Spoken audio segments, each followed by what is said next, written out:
네, 안녕하세요. 자, 우리가 지난 시간에는요, 소유권에 관한 등기와 관련돼서 신탁 등기를 했었고요. 그 다음에 소유권 이외의 여러 가지 권리에서 용익권 그리고 저당권 등기에 관한 이제 절차를 했고, 그리고 마지막으로 우리가 뭐 소유권 보존 등기, 소유권 이전 등기, 저당권 설정, 전세권 설정, 그리고 그 이전 등기, 자 이런 것들을 다 이제 기입 등기라고 하는데, 기입 등기 절차를 모두 마친 다음에 이 기입 등기가 실체 관계하고 이제 불일치할 때 일치시키는 등기로서 변경, 경정, 말소, 말소해보, 멸실 등기가 있다라고 해서 우리가 변경, 경정 등기까지 했던 거죠.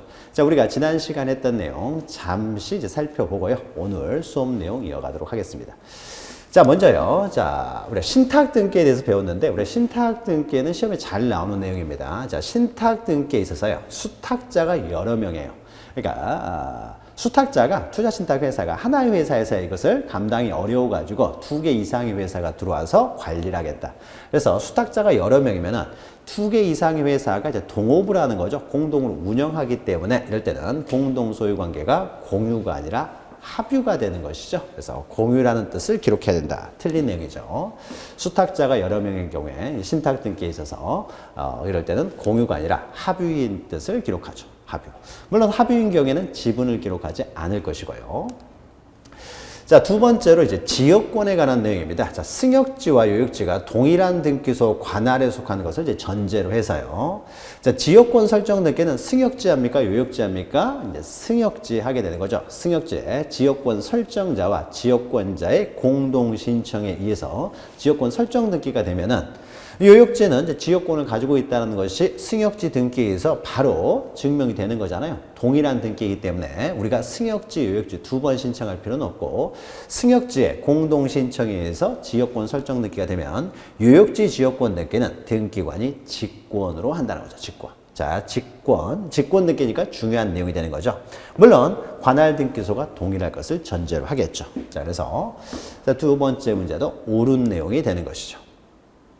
자, 세 번째 문제는요, 전세권과 관련됐어요. 자, 전세권은 담보권적 성질도 가지면서 동시에 용익권적 성질도 갖습니다. 그러면 우리가 용익권은 지분에 대해서 이전 등기를 할 수가 없는 것이죠. 자, 그래서 전세권의 일부 이전 등기를 하려고 해요. 자, 일부 이전 등기는 용익권적 기능을 가지고 있는 동안에는 일부 이전을 할 수가 없는 거죠. 따라서 전세권의 존속기간 만료 전에는 이제 용익권적 성질을 가지고 있으니까 일부 이전 등기를 하지 못해요. 그럼 거꾸로 말하면은 만료 이후에는 용익권적 기능이 소멸했으니까 이제는 일부 이전 등기가 가능하게 되는 거죠.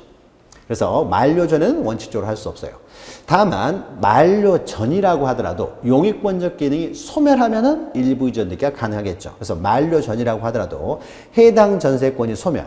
그래서 소멸이라는 것은 용익권적 기능이 소멸한 것이죠. 용익권적 기능이 소멸하면은 전세권을 일단 소멸하기 때문에, 그래서 용익권적 기능이 소멸하였음을 증명하여, 그러니까 2년 계약이었는데, 그래서 전세권 등기에는 2년으로 되어 있는데 당사자가 1년으로 단축시키는 합의를 한 거죠.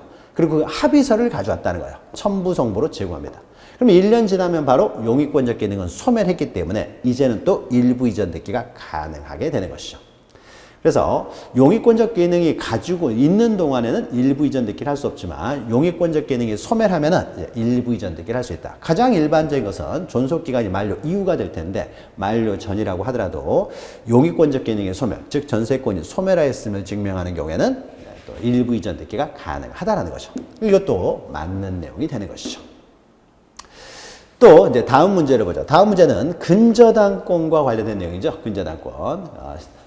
저당권이 있고 이제 근저당권이 있는데, 실질적으로는 근저당권이 대부분이죠. 자, 근저당권 설정 등기에 있어서는 자, 채권 최고액을 기록해야 되겠죠. 일반적인 저당권에 있어서는 채권액, 근저당권에서는 채권 최고액을 기록하는데, 이때 채권 최고액은 반드시 단일하게 기록을 해야 되지, 채권자 또는 채무자가 수인이라고 해서 구분하여 제공할 수는 없다는 거죠. 그러니까 채권 최고액은 언제나 단일하게 제공해야 된다. 이게 맞는 내용이 되는 거죠. 자, 그리고 마지막으로 이것은 이제 경정 등기와 관련된 내용이죠. 자, 등기 의무자가 이제 2인 이상이에요. 2인 이상.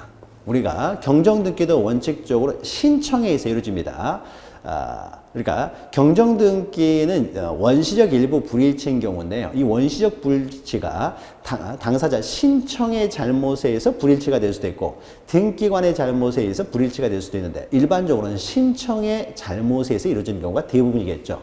따라서 신청의 잘못에 의해서 이루어진 일부 불일치, 원시적 불일치 등기는 신청에 의해서만 경정등기를 합니다. 신청에서만 경정등기가 가능하기 때문에 나중에 등기관이 완료 이후에 잘못된 걸 발견을 하게 되면 신청에서만 경정등기를 할 수 있기 때문에 그 신청할 수 있도록 통지를 하는 거죠. 자, 통지를 할 때 그 신청했던 등기 권리자나 등기 의무자 또는 등기 명의인이 2인 이상일 때 이때는 신청하도록 통지할 때 1인에게만 통지하면 된다는 거죠. 전원에게 통지할 필요는 없어요. 그럼 만약에 등기관의 잘못에 의해서 일부 불일치한 등기가 됐어요. 자, 이런 경우는 등기관의 잘못이니까 이때는 직권으로 경정등기를 할 수가 있죠. 그럼 이때 직권으로 경정등기를 할 수 있기 때문에 경정등기 신청을 하도록 미리 통지할 필요는 없고요. 다만 경정등기를 한 이후에 직권으로 경정등기를 한 이후에 경정등기 하였다는 사실을 그 신청했던 사람들에게 통지를 하는데 이때 신청했던 등기 권리자나 등기 의무자 또는 등기 명의인이 2인 이상일 때는 그때는 1인에게만 통지하면 되는 거죠. 자, 직권으로 경정등기를 했다. 자, 직권으로 경정등기를 했다는 것은 등기관의 잘못에 의해서 지금 일부가 불일치한 등기가 돼가지고 직권으로 경정등기를 했어요. 그럼 신청하도록 통지할 필요는 없고요. 직권으로 경정등기를 한 다음에 그 이후에 경정등기했다는 사실을 사후에 그 신청했던 사람들에게 통지를 하는데 이때 등기 의무자, 등기 권리자, 등기 명의인이 각각 2 이상이면 전원에게 통지할 필요는 없고 그중 1인에게만 통지하면 된다는 거죠. 전원이 아니라 1인에게만 통지하면 된다. 이것은 틀린 내용이 되는 거죠. 자, 1인에게만 통지하면 되지 전원에게 통지할 필요는 없다는 거죠. 자, 지금까지 해서요, 우리가 지난 시간 했던 내용을 이제 간단하게 언급을 했습니다. 살펴보았고요. 자, 그러면은 이제 오늘 수업 내용 들어가도록 하겠습니다.